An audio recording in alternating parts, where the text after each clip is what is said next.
What's up, Infected? Welcome to the Kwarenteen. Today we're going to be taking a look at a game that's coming to Kickstarter, well, an expansion to a game anyways, that's coming to Kickstarter, and that is Crazier 8's Camelot Avalon expansion. Now, there's a couple things. What I have here is pretty close to a production copy of the game, but it is still technically a prototype copy of the game.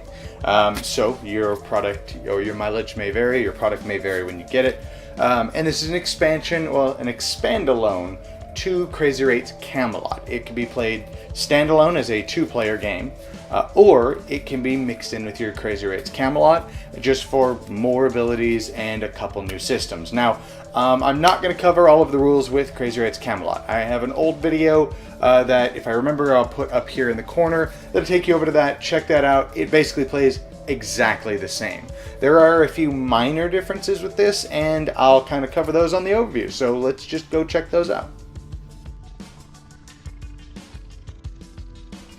Alright, Crazier 8's, what you're going to do is you're going to shuffle the deck up and reveal the top card, and everybody is going to have 7 cards. And all you're going to do on your turn is you're going to, optionally, well, mandatory, you have to draw a card at the beginning of your turn. And then you're going to play a card and discard a card. So those are optional. So to play a card, I would maybe play this asset. Assets, they play face up and they stay in front of you. They give you a static ability that you just get to have. Then you have events. You do the event and then you put it at the bottom of the discard pile. And that's the game. Those are optional in order to do those. So if you do your math there, if all you're able to do or all you decide to do is play a card, you're not minusing any cards out of your hand. You started with because you draw one card at the beginning of your turn. Now where the kicker is throughout the course of the game, these cards will have different abilities that allow you to maybe play multiple cards or discard multiple cards or make everybody else draw cards. And there's a wide variety of abilities with this game. Now where this one differs from Crazier 8's Camelot is this one introduces multicolored cards, as you see here. So when you discard a card, it has to either be the same color or the same number. Now, the game is very colorblind friendly. You can match the symbols instead, so all purples are going to have an eye, all reds are going to have a sun, so on and so forth. So when I discard this card, that would be, I played my card, say the event earlier, and then I discard a card, boom. So now the next person needs to discard an 11 or a purple. This, however, doesn't have a number, but it's any color. Or, for example, this can be a red or a green. This can be a red or a blue, so on and so forth. And that's really the biggest difference between this and Crazier 8's Camelot, is you have those multicolored cards that don't actually have a number, which is pretty interesting, makes a few things different. There are loads of abilities in this one, and there are a smaller number of cards, so you can play this as a two-player game without it feeling like it's going on forever. But that's the basics of Crazier 8's. Whoever plays their last card or discards their last card at the end of the game is declared the winner. Alright, and that is Crazier 8's Avalon. It's, honestly, I don't really have a lot to say about it. It's more of the same. If you like Crazier 8's Camelot, it's a no-brainer to go ahead and just pick this up. It adds more of the same. It adds more unique abilities, not really more of the same. But overall, the game itself plays, for the most part, the same. Those multicolored cards are really interesting. They make it to where, rather than having to match either a number or a color, you can match one of the two colors instead because it doesn't have a number on it. The new card abilities are all really fantastic.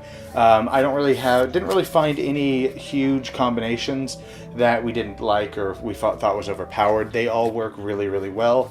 And then the fact that you can just play this as a two-player game. You don't need the base game. You can keep this separate, play this for 2 players. That way it doesn't go over too long. Or you can shuffle it in with your base game, which I have right here. And you can shuffle it in and you play it with just more awesome cards.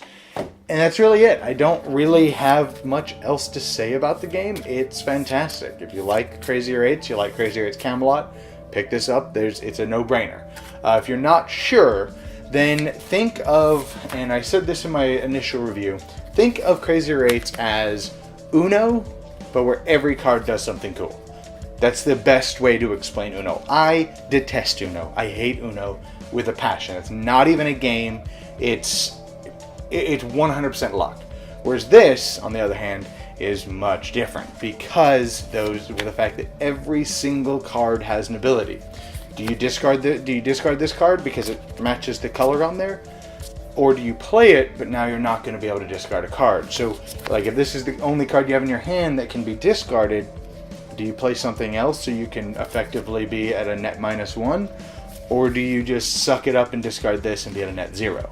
And so there's a lot of decision making because the fact that every one of those cards do something. Do you play a card that's an asset that puts in front of you, gives you an awesome ability, but now it makes you a priority target because you're doing something that's affecting everybody else? Maybe at the beginning of every turn you can discard, or at the end of every turn you can discard 2 cards.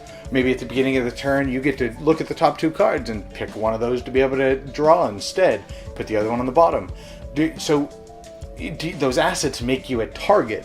Or do you just play events? It's just a big boom and blows up something, and then you're done. Then you discard your card and draw, or then you're past your turn. And so there's a lot of decision making. And so if you don't like Uno or games that are like Uno, definitely consider checking this one out because again, I detest Uno, but I absolutely love this game. It is a fantastic little, just light little game. As for negatives, I hate to say it, I don't really have a lot with it. A lot of negatives that I can say with the game. If you mix it with the base game, I can tell you that there are a few card combos that I can't think of off the top of my head that can make the game go on a bit longer than it probably should. Where you're just constantly blowing up the same cards and it's cycling, and that can happen. But outside of that, there's not a whole lot negative to say about Crazier 8s. It is a fantastic game. Anyways, I hope you guys enjoyed this video, and I'll see you guys next time in the quarantine.